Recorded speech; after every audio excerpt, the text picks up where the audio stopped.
Okay. Yes. Hi.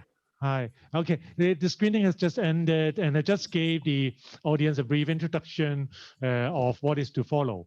The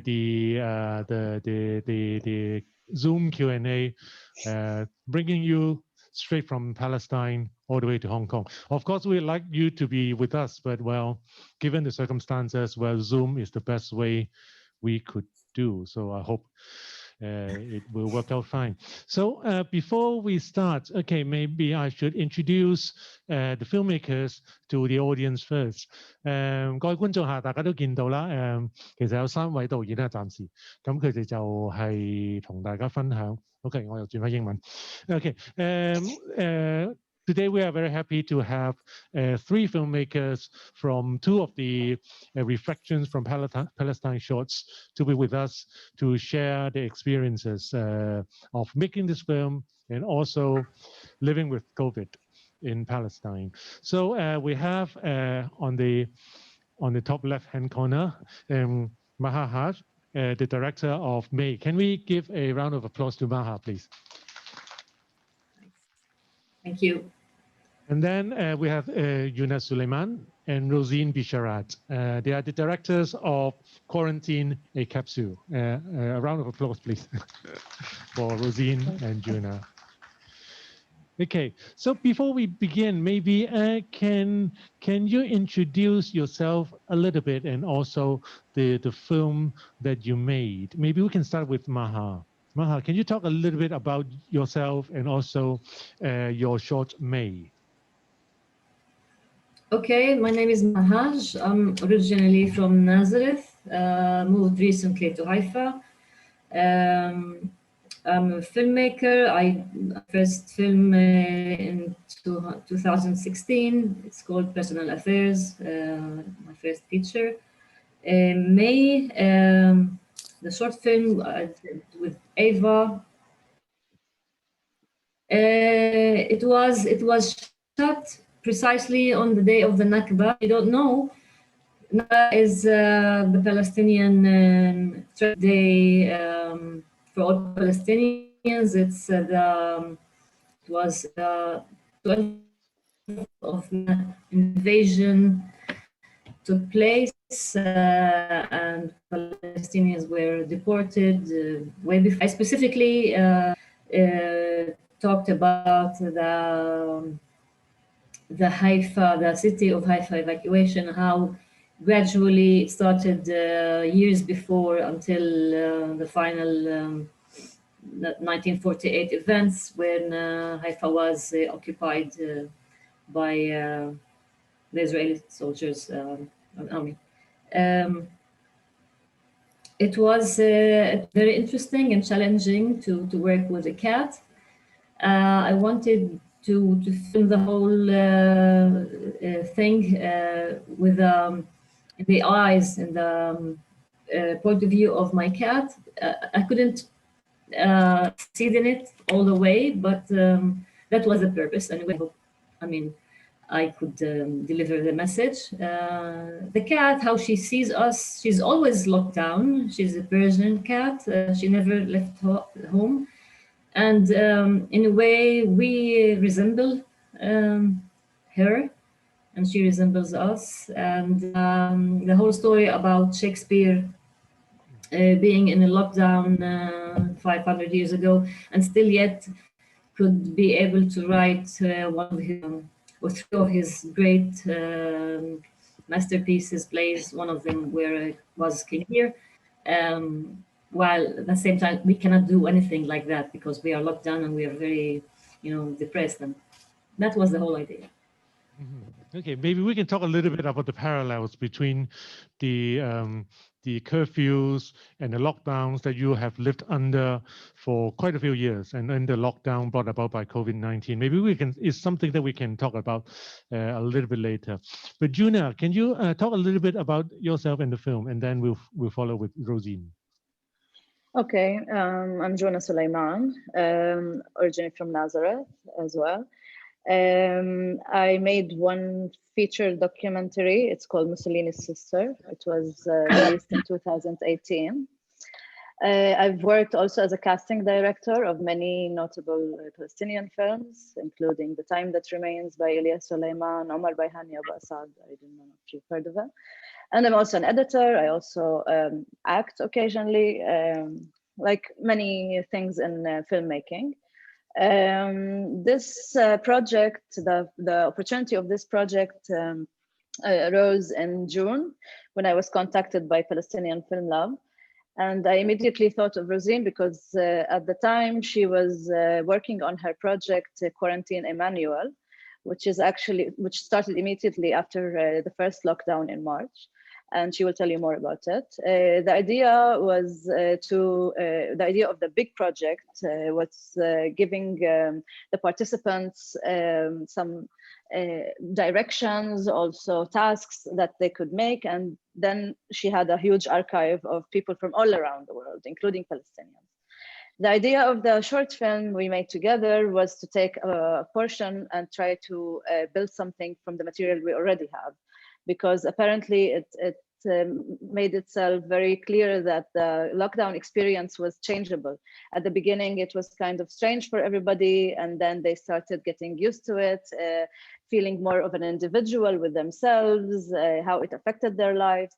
And today we also have different reflections than before.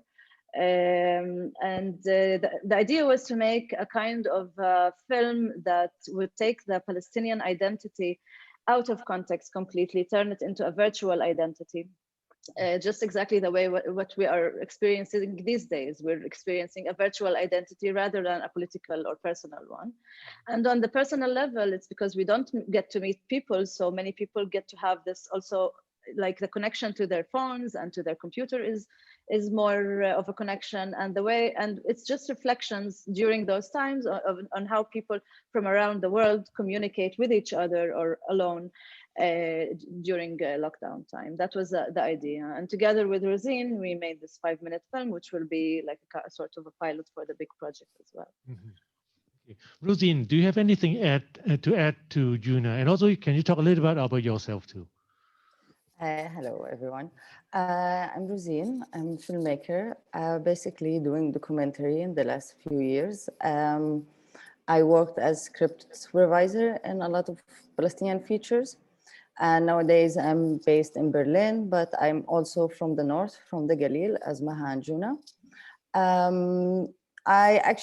Juna explained the film enough, so if there's questions or if you need more details, but I guess what we try to do, what happened during the first lockdown is that we get into this, we're in social distancing, that it allowed us to start, it was imposed on us, but in a way, people start to cope with the pandemic in different ways. And it was a good way to document it and to check what it's like. The materials give us what to do in a way. Like it depends how people reacted or reflected their loneliness, their time alone in the home, and that's it. Okay. Good to mention that also the participants themselves are also the photographers of their own experience. So this is like part of our this is what we worked on, that they reflect from their own subjective point of view, that without the director's interference in this 5 minutes, we get to show like the similarities also between the different people. Mm-hmm. Yes. Okay. Yeah, maybe I'll just go back a little bit because I've got a question for Maha. I just mentioned how the lockdown for the past few months, because of COVID, it does have certain parallels with the experience that the Palestinian people must have faced during the past few decades, when the Israeli army and the Israeli military basically put everybody behind walls and also behind checkpoints. So do you see any parallels between these two lockdowns, Maha? Yes, of course I do, but I mean, we live in the north, me and Juna, and we come from the north, like Rozeen mentioned, which is not the occupied territories like in the West Bank or the Gaza Strip. There, the situation is much more difficult and unbearable and unhuman. And yes, there's a lot of similarities between. I mean, the lockdown that we are now going through is a global one, and it's very easy. I mean, to compare it to the lockdown and curfew that the Palestinians have been living for the last almost 70 plus years. So this is something that I was also aiming to show in the film. Okay, and I've got a question for Juna and Rozeen. Just now, Juna, you talked about how these virtual identities could actually shatter the real identities the Palestinian people used to have. So do you see possibilities or some kind of new freedom actually to come out of something so bad like the coronavirus?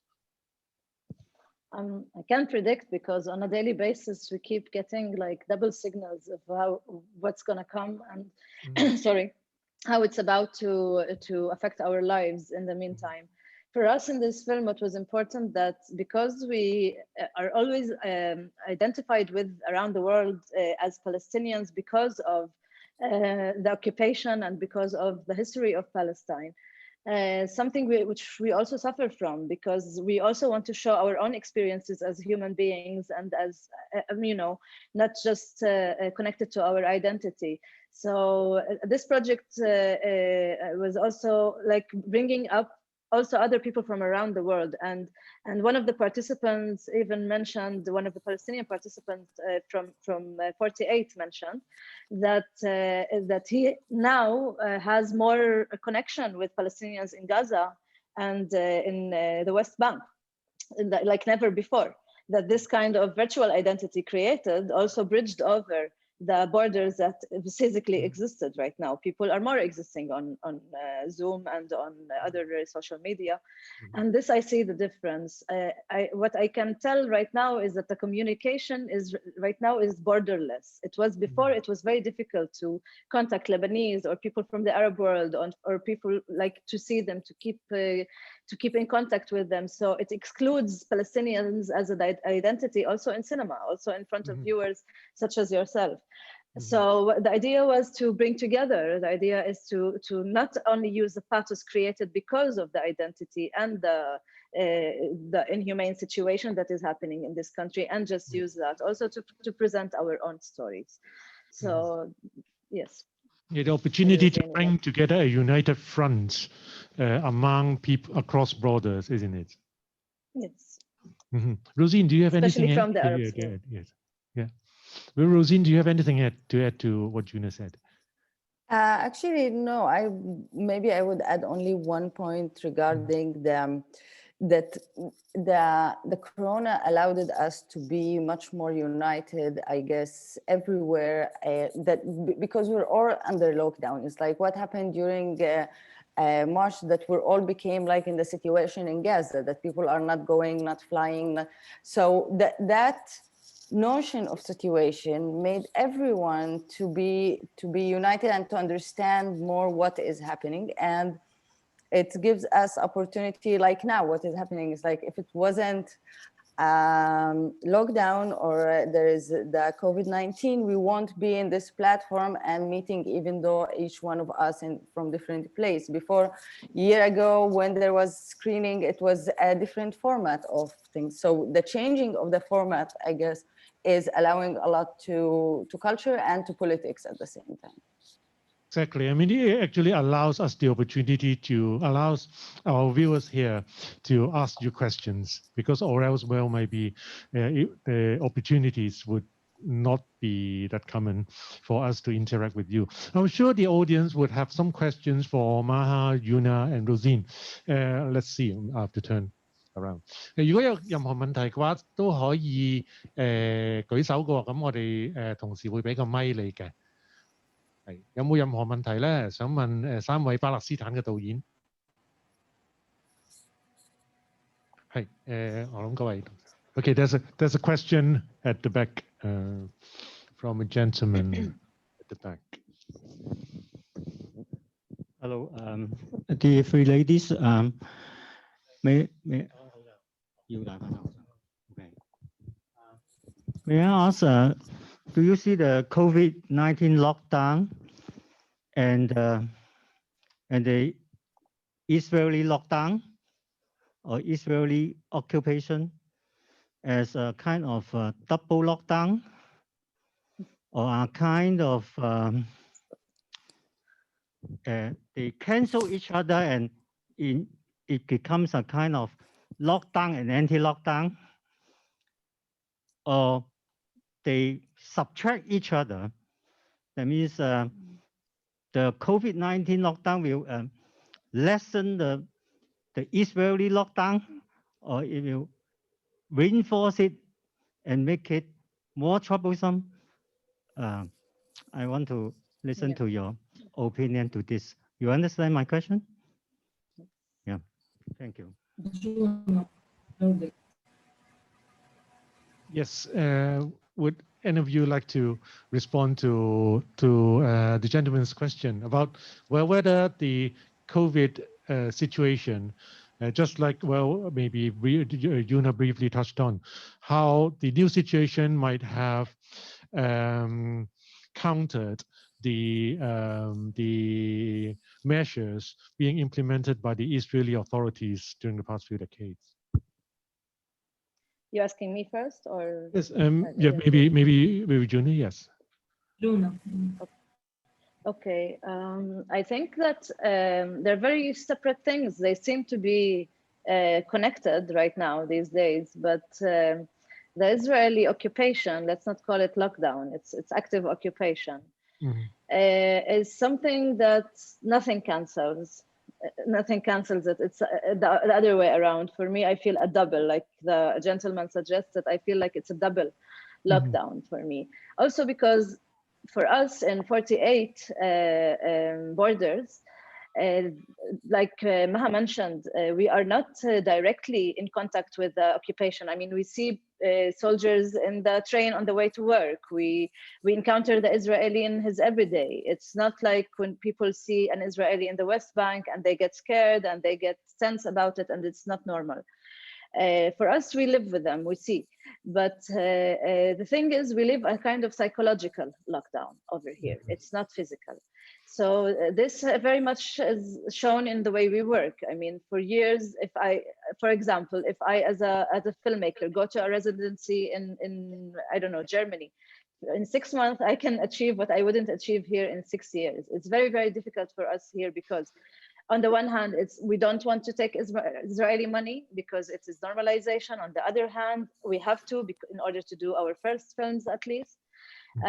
It's with the lockdown, with the Corona lockdown right now, what is happening is even stranger because you feel a sense with the world that what will you write about? What is this period going to change for us as people, first of all?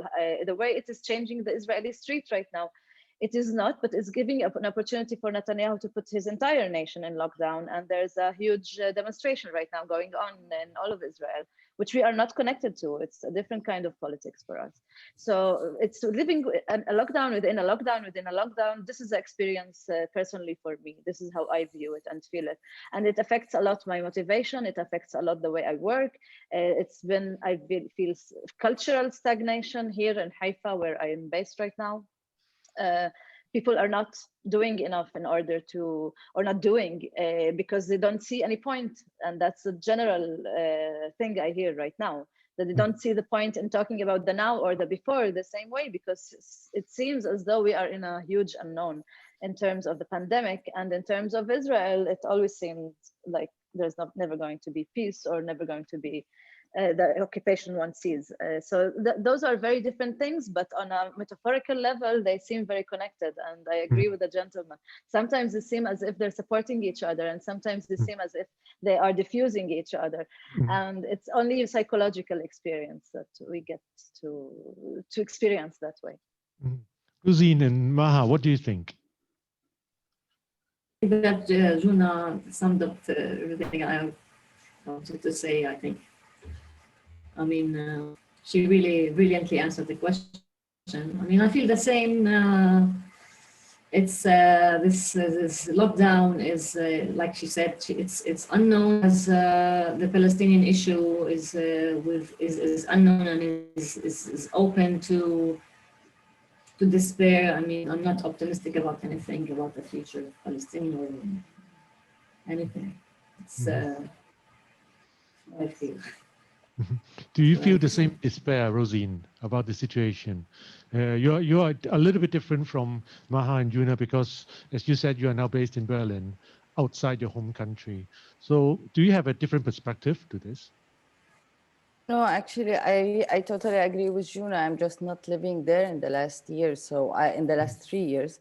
So it's, but I can, it's like, I guess Juna spoke very well about it, about the situation that this is, you're living in total lockdown. And I agree with Maha. I'm also not optimistic about what is happening there because it's like win-win game for Bibi and for the Corona. So we're locked into this much more than the lockdown. It's like between powers that controlling our life, their life, everyone's life.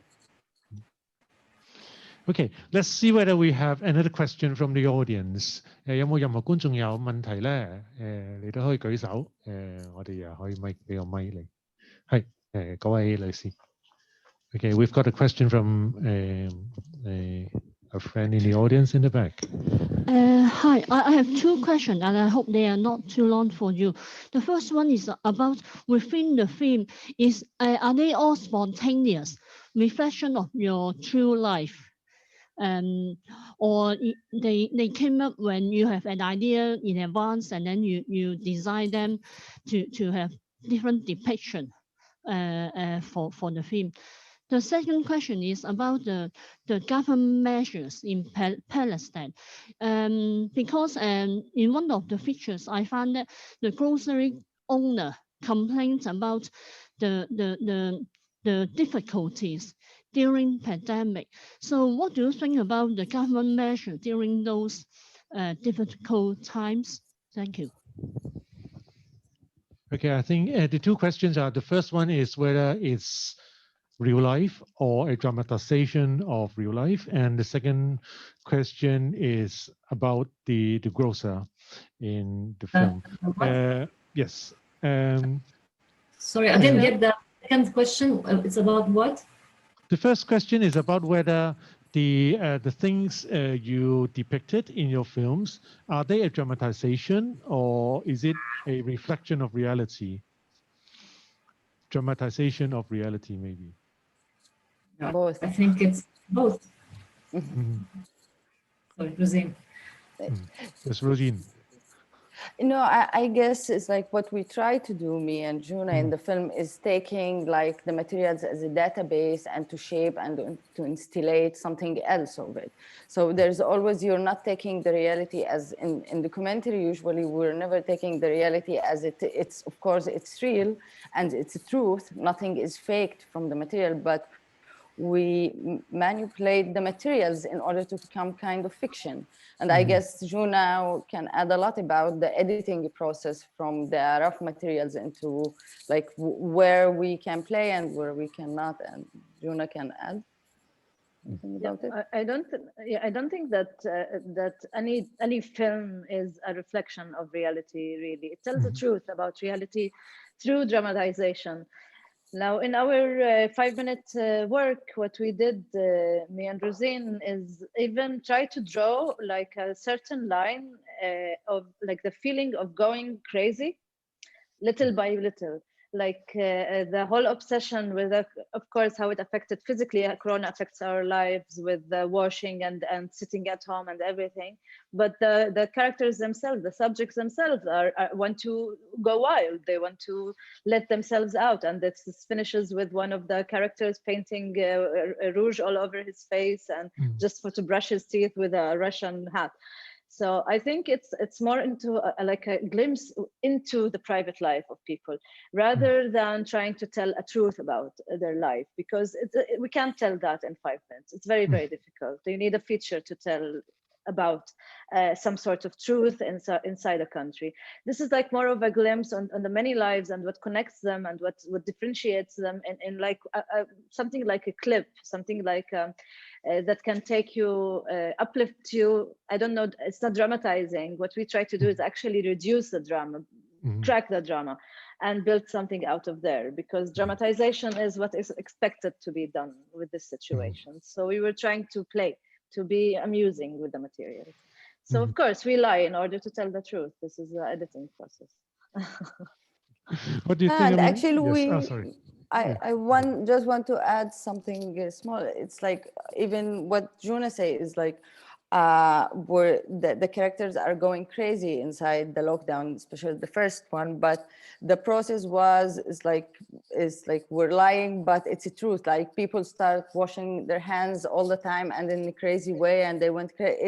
It's something from the reality that we're living, but it's not that it didn't. It's like we tried to mix between between the participants' material in order to shape like one story about what happened to us. One is telling it's my last normal day, but it's for everyone. It was the last normal day or the last normal week in their life. So it's trying to make it like collective story instead of only one story.